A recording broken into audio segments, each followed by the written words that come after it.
Hey everyone, how's it going? Welcome back to Let's Play Nioh.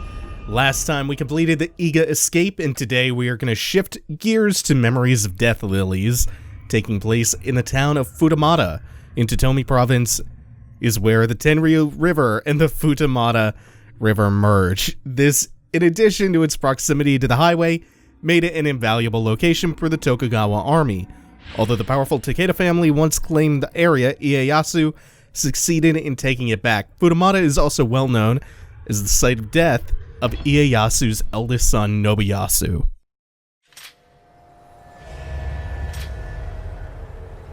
Unlike the last mission, we will get two new enemy types in this one, one of which is among the most infamous in the whole game. And to the surprise of probably no one, I actually like this enemy. But that's for another time. This level layout is kind of novel in the context of what we've come up against so far in Nioh. It's basically a big downhill jam full of really narrow crisscrossing pathways. And these beautiful stark red lilies that just pop against the background so well. Provide a beautiful little splash of color, going all Bob Ross on this stage. It does not provide a unique stage hazard or a gimmick like a lot of the previous levels have. It's much more straightforward than some of the levels we've been doing. So it's this deep, foggy forest, and I like that setting and the mood that it establishes. And there's some nice traps, like this one, that they get to utilize because this is such a downhill descent of the level. They get to do that quite frequently. There's another one of those boulder traps further down the river line. Here we don't see 3 gold bars, so we know it's not a mimic. And I don't think there's actually anything else going on in the house, except around the corner from the house, there's just a little dweller yōkai chilling out. So since we have sprung the trap, we don't actually need to follow that pathway down and follow the swath of destruction carved out by the boulder rolling downhill. And you saw the damage numbers pop up, so you know that killed a significant number of yōkai. Instead, we'll take this path, which leads to a wheel monk. There are actually a bunch of wheel monks in this level, but we managed to get it to breathe fire, which is a really great opportunity to get around behind the wheel monks, to hit their glowing face, the one that will result in a knockdown. Or just be a little bit... Ah, man. Well, okay, no, this is cool. This provides an opportunity. Look at this. As I rolled, it was diminishing the remaining duration of the fire debuff, the burning effect. So you catch fire, and normally the damage over time effect will tick for a while. But if you stop, drop, and roll, it puts the fire out faster. I only recently found that out. That's one of those little details that's layered into the game mechanics that I am just astounded by. That's so cool. That's what gets me the most, is the small stuff. I love the small stuff, the little bits of polish, the really obscure or like minor details. I appreciate that stuff. I appreciate that stuff, man. Nioh is like a treasure trove of highly detailed mechanics. There's so much going on with this game. It feels like I'm constantly finding new stuff out. Things that are completely unnecessary in the grand scheme of things. A lot of the depth of the combat mechanics, for instance, wouldn't be too heavily impacted without these little bits of polish, these cool details. If they were absent, if only a few were absent, it wouldn't actually impact the way the game plays that much, but because they're there, they're almost greater than the sum of their parts. They provide this rich texture to the gameplay that is I am so fond of. They went all in on providing so much depth and detail purely to the gameplay. Like, they drilled down on that ludic element. They really, really went all in. And it pays off so well. Now, if only I could find, like, a little detail, like the Dark Souls mash that triggers to escape grabs early. Only I could find something like that. Or like in Devil May Cry, how you devil trigger to escape grabs or stun situations. Let me pop living weapon in the middle of one of those grabs.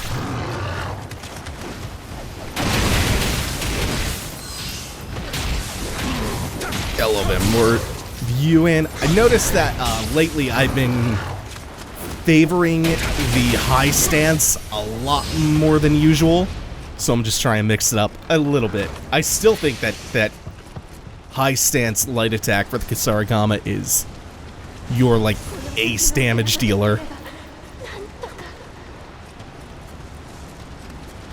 And across the ravine, debating whether or not I want to fall in. We have another wheel monk. Oh, blobs. And another boulder trap coming up behind me. Took one of the blobs out. Excellent. These things are a little bit annoying to fight. That one ran out of stamina awfully quickly somehow, but we're not going to complain about that. So we'll get around to the other side of the ravine where the wheel monk spawned after we're done clearing this out. What we're trying to get at is if we follow the river uphill a little bit from here, there's a waterfall back there. And it's, you know, video game rule of thumb, always worth checking behind a waterfall. But not before we trigger this hot spring, which is one of the more obvious hot springs we've come across since, what, the second mission? Which had it in plain view of the critical path. And this is why we want to come behind the waterfall, because a Kodama is chilling out behind there. Always nice to have their companionship. And we're coming out a little further uphill still, because this is the pathway that we avoided earlier after we triggered the one boulder trap by sneaking up on the yōkai. So instead, we took the alternate crisscrossing pathway down. This is what we would have gotten to on the left side. I think it's a little bit easier to work your way around uphill on the left, like that, the way we did it. That was a very, very good shot. Oh yeah, feeling good today. Oh wow, that didn't even have to be as precise as it was. Ooh. I'm gaining a newfound appreciation for the guns. Fuck these things. We're gonna get this Kodama before we go back in there. Fuck those things. Fuck those things. I really don't like this enemy type. They're shitty, stupid umbrellas. And thankfully, they introduced them to you in a very enclosed space, which means they're super easy to dispatch. When you fight them out in the open, they're the biggest pains in the ass because all they do is avoid you. They aren't threatening in any particular way. Sometimes they will get paired up with some dangerous enemies, but there are worse combinations than shitty umbrellas plus anything else. There are way worse combinations. They're just evasive and annoying. What they were trying to do, I blocked most of it, I believe, was shoot paralytic needles at you. They also have a really dumb-looking dive kick ability. Those things suck. I said before that this stage has 2 new enemy types, one of which I loved. That was clearly not it. That is one that I hate. It's one of my least favorites. They're bad. They don't look cool. There may be some mythological basis for them. There usually is in Nioh. Nioh is pretty good about adapting mythology to its own devices. But if there is, I don't fucking care because they suck. Aww. Let's see how. Oh, maybe. Nah, this is a weird angle. I was gonna see. Let's see how these handle the gun. Oh, you licked a little Amrita off me. Now I'm gonna have to go all in. There will be another opportunity to see how those imps fare against the gun right now-ish in this courtyard. Oh, I'm eager to see this. Right in the eye, come on. Oh, yeah. Yeah. 7,500. Don't have to deal with the cat and mouse game. Oh, I love you, gun. This is my ideal fantasy samurai weapon is gun. Gun's so good. Why I take so long to use gun? Caveman Dave no. Caveman Dave no. He no use gun because Caveman Dave lacked fine motor skills to use firearm, but Caveman Dave learned through Ugish Miktach. Gain galactic wisdom. Want to play clam digger. Oh, we still got you up there? We will eventually be back for him. I'm not sure if it's... Let's see if we can get a quick shot in. Oh, he craned his head as he was throwing the bomb.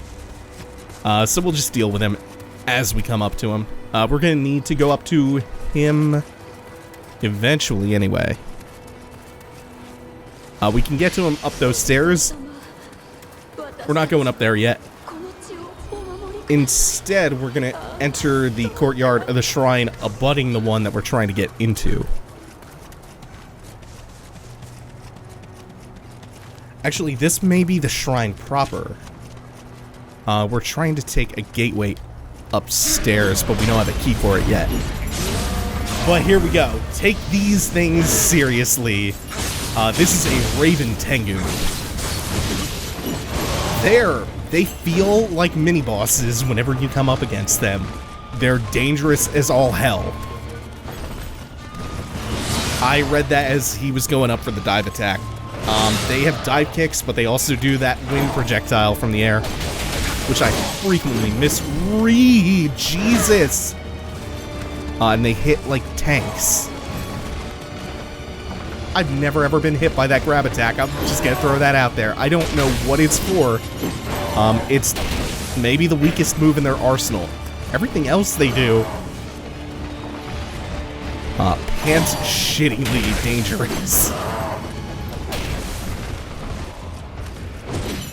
They usually follow the claw swipe up with the 360 spinning kick, which is a really good opportunity to get just a couple of attacks in. You almost have to treat them like bosses, in that you can't usually go for big damage against them. Usually that will result in you getting counter hit to hell and back. And they counter hit you for a lot of damage, as you saw.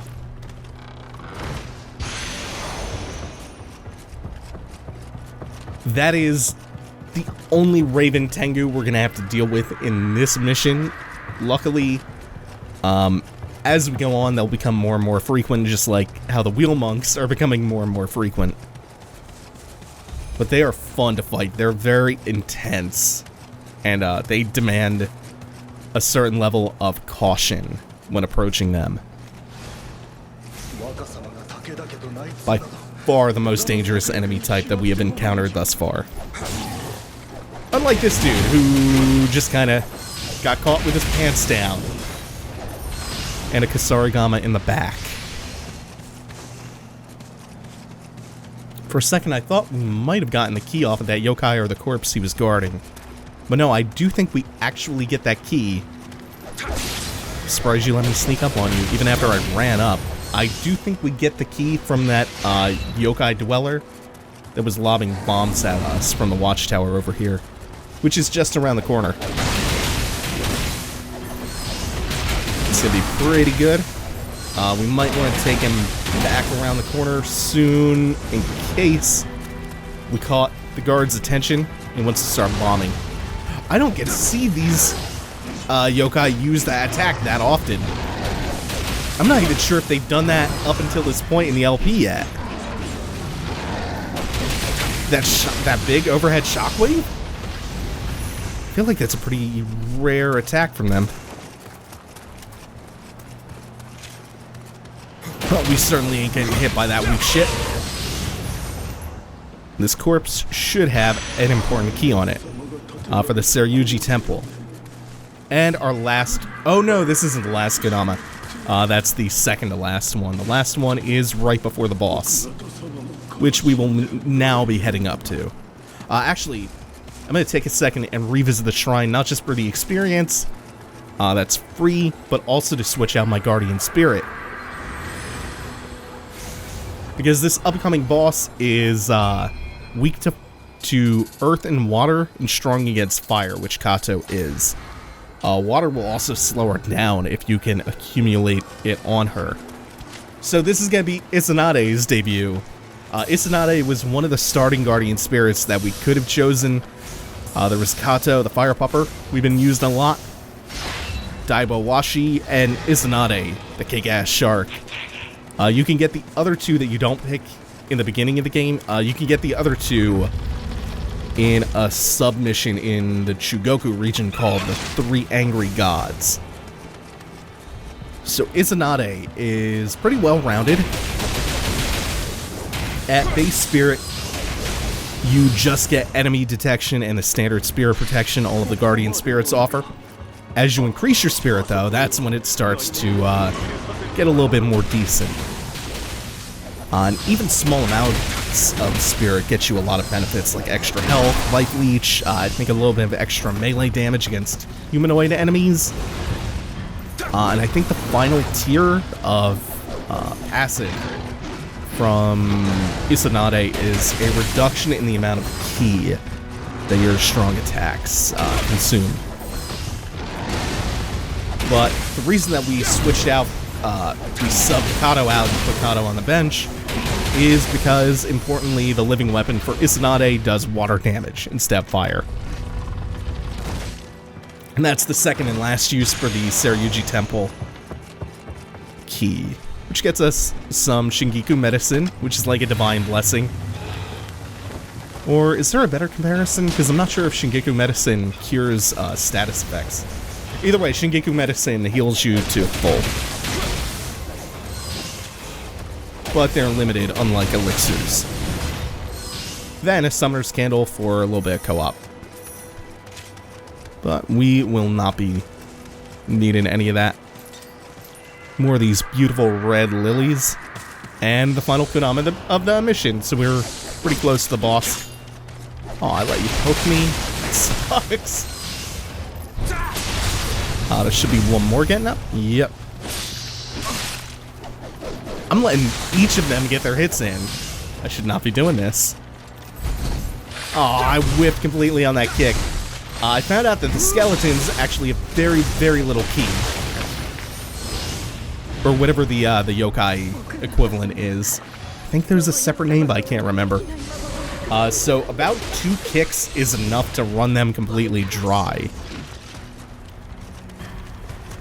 Come on. Deuce. There you go. And one more will probably do it, right? Yeah, 2. All it takes is 2 kicks to run a skeleton out of stamina. And we'll just do it again. You can really abuse that against these guys.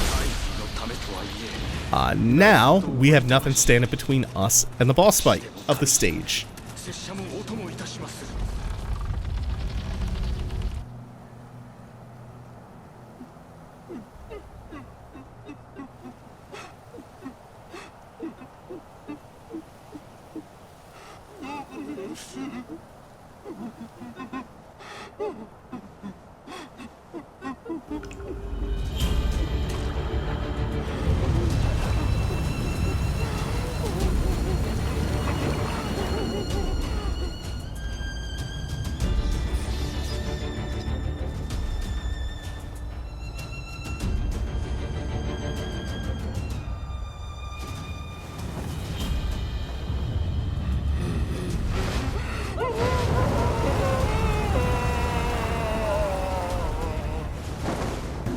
So the Ogress, she has a fantastic design. You fight her amidst a field of these red flowers, which makes for a beautiful setting. The fog kind of provides this nice creamy depth of field effect almost. It's a nice scenic boss fight. I used to think this one was more of a medium difficulty fight, but it turns out she's really easy because I found this one weird trick. Bosses hate it. That trick is to stand directly in front of her, as far inside her as you can get, because she cannot fucking hit you there, except when she does that, which killed me straight up last time. Managed to make it look not quite as easy as I claimed it to be. But that's just like one errant stupid hit. Aside from that, she really struggles. Like, you can even be inside her when she tries to run forward and command grab you, and it's totally fine. It's just that one overhead that ends with her also, like, raking the claws out of the ground that can catch you. Even this big combo, no problem. Her only gimmick is the death lilies that are now spawning in the arena, giving off a glow. And that starts from usually about half health onward. They can be destroyed, but I don't think it's worth going after them. Eventually they bloom, and you see they've all bloomed into pools of defilement, which means stamina for her, stamina drain for you. But we've dealt with worse environments, like worse boss rooms, vis-a-vis defilement before, so I think they're totally safe to ignore. Not a bad boss fight at all.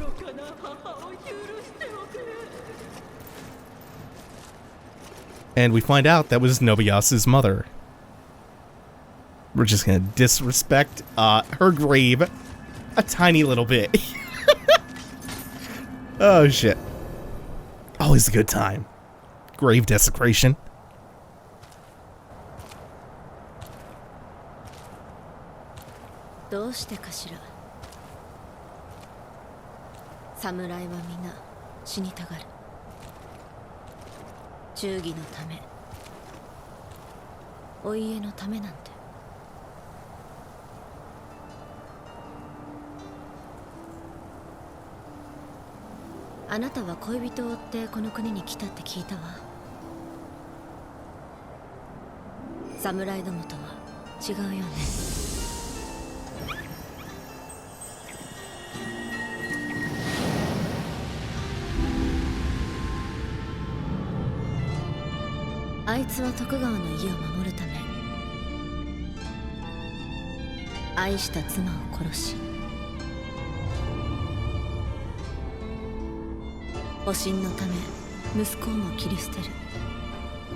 あのタヌキには会いたくないの。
表を上げ。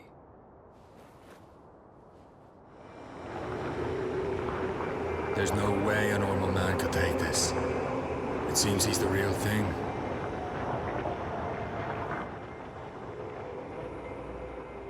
何か面白いものでも見えるかの。お主のこと、海賊と落とす者もおれば、まれびとと崇める者もおる。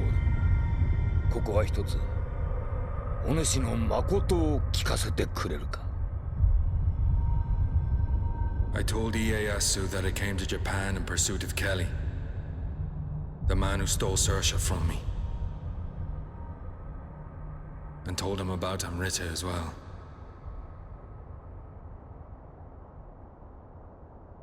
ほう、守護霊を取り戻すか。ケリーとやらがわしを狙っておるとなれば現れるやもしれんの。半蔵ともども護衛も好きにいたせ。はっ。じゃが戦のある限り霊石を狙う輩、お主の守護霊を欲しがる輩はいくらも現れよう。のう、アンジよ。戦のない世作れると思うか。 A world without war. わしは作るぞ。その大義のため力を尽くしておる。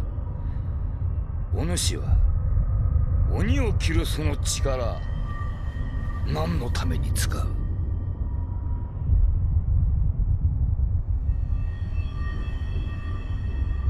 I'd never thought about that.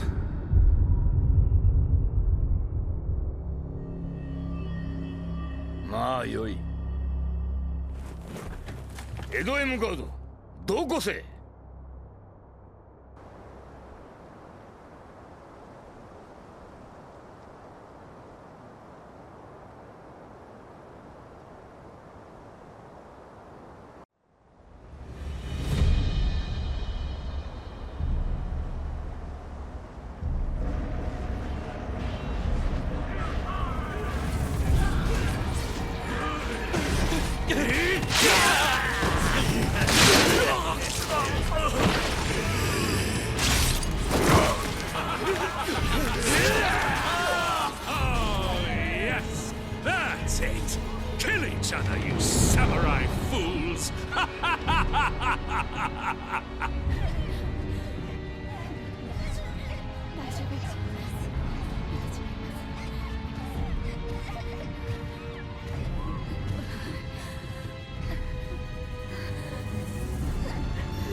Oh yeah, Okatsu is pretty sick. That's gonna do it for now. Next time we move on to the Defiled Castle. Thanks for watching, everyone. Take it easy. Have a good one.